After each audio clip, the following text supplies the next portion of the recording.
As news organizations report on the rapid territorial gains by the Taliban in Afghanistan, a lot of debate around the issue focuses on power politics and very little on the impact a Taliban win will have on the lives of the Afghans. Just a few weeks ahead of President Biden's announcement, confirming his predecessor's decision to withdraw troops from Afghanistan, and then the dramatic, unannounced overnight pullout emptying the massive Bagram military base, I was watching a vlog.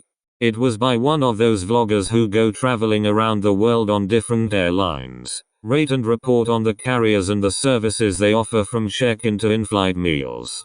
Our particular vlogger happened to be in Kabul. He reported he'd been invited to the Afghan capital by an airline to travel on an all-woman crew return flight to the western city of Herat. Lo and behold, when he boarded the Boeing 737, a women cabin crew welcomed him aboard and not a single male crew member was present. This means I am going to lose everything my father and I and my whole family have worked for. The crew members the vlogger talked to belonged to different parts of the country and had taken up their profession over the past decade or so. Each said they loved their work and the travel opportunities and the independence it provided them. Then the vlogger entered the flight deck and both the captain and the first officer were women. The captain was an experienced Ukrainian and her deputy a young Afghan. They both talked of their passion, flying, and during the more relaxed phases of the flight discussed various aspects of their job.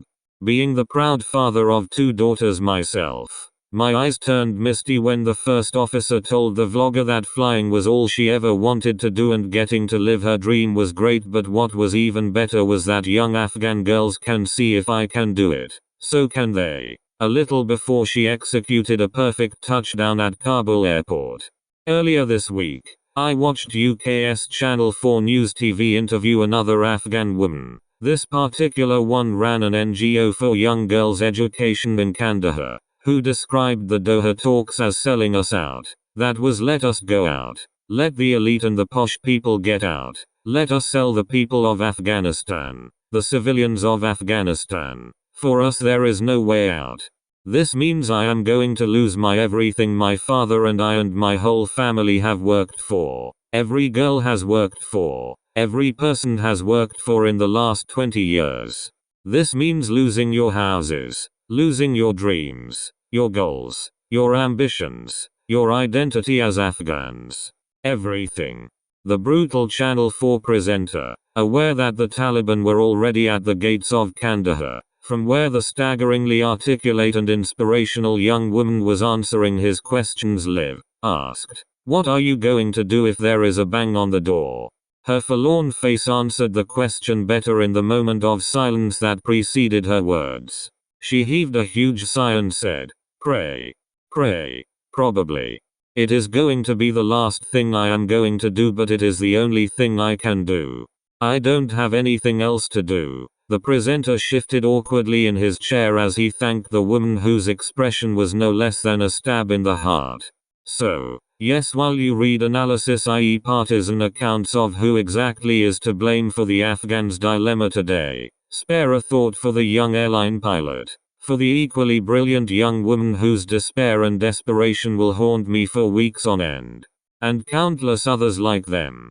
Pakistan is concerned that it may be scapegoated and left to shoulder the blame by itself, even isolated, for giving sanctuary to the Taliban leadership and fighters, as others, while they were being hunted down by US-led forces in Afghanistan. There is no escaping that blame. But let's not kid ourselves. The US forces arrived in Afghanistan to degrade and destroy Al-Qaeda that had launched spectacular terror attacks on the US mainland, striking at the corporate heart of the country and also at the core of its near-mythical, unchallenged military power. The US spent a reported $1.5 trillion.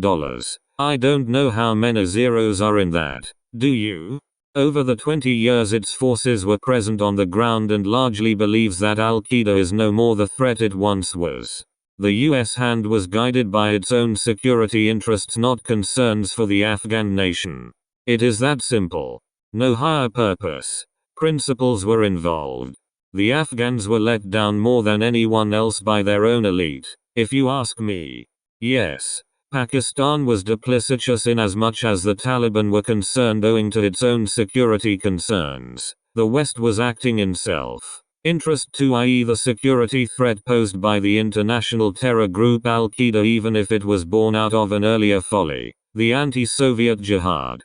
What about the billions poured by the West into the Afghan defense forces?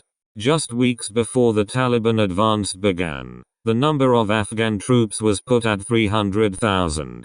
From the evidence on the ground, the real number was 1/10 of the claimed figure, if that. It seemed largely a ghost force. Of course, the West has more or less walked away, and the Afghan elite, that siphoned off funds meant for bolstering the defense forces and meaningful structural reform, will be on planes out of the country before the final humiliation inflicted by the Taliban. The rest have nowhere to go. My thoughts are with those Afghans today, particularly women, so many of whom are demonstrably much worthier in intellectual terms than their male compatriots, whose material greed and lust for power has left their country at the mercy of an armed, intolerant and obscurantist militant group.